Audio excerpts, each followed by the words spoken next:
Antum setelah membaca Al-Fatihah, seharusnya antum mencari surat-surat yang dibacakan sesuai dengan kebutuhan antum. Cari ayat-ayat yang sesuai dengan kebutuhan kita.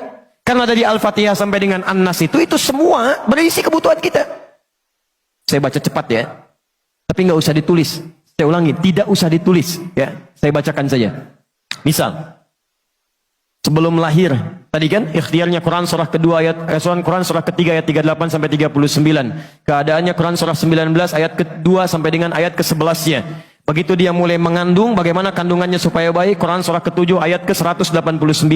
Begitu dilahirkan, bagaimana supaya ASI-nya mengalir lancar, anaknya tumbuh menjadi anak yang saleh, Quran surah kedua ayat 233. Begitu usia 2 tahun ke atas, dia mulai belajar bagaimana supaya dekat dengan Allah, baik dengan orang tuanya, baik dengan tetangganya, Quran surah ke-31 ayat 13 sampai dengan ayat 19-nya. Kemudian dia mulai belajar supaya cepat menangkap pelajarannya, Quran surah 9 ayat 122. Supaya meningkat prestasinya, Quran surah 58 ayat yang ke-11. Kemudian dia mulai meningkat lagi pendidikannya, mulai mendapatkan teman-teman bergaul. Bagaimana supaya tidak bisa merubah keadaannya, supaya lebih dekat dengan Allah, tidak terjebak dalam pergaulan bebas. Quran surah ke-49 ayat ke-13-nya.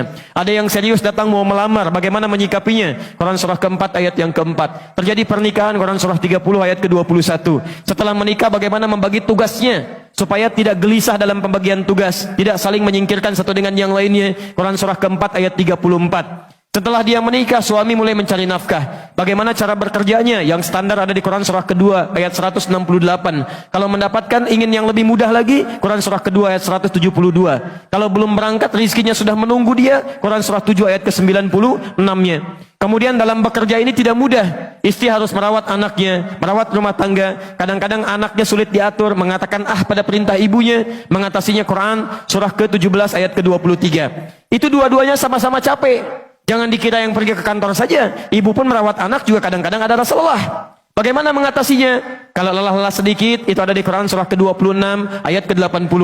Kalau sudah mulai menjadi penyakit, bahkan kata dokter nggak ada obatnya, bagi Allah nggak ada yang mustahil. Quran surah ke-21 ayat 83 sampai dengan 84. Kadang-kadang Anda yang bekerja, ada orang yang tidak suka dengan Anda. Ada yang usil, ingin menyingkirkan Anda, menyungkurkan Anda. Ada perlindungan dari Allah di Quran surah ke-17 ayat 79 sampai dengan 81.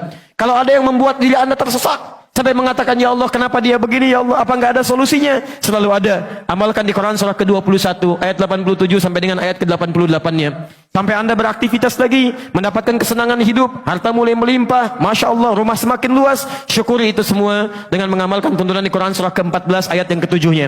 Tapi ketika datang ujian, tingkat ujian bisa macam-macam. Ada yang ringan, yang menengah, kemudian yang kuat. Pelajari itu supaya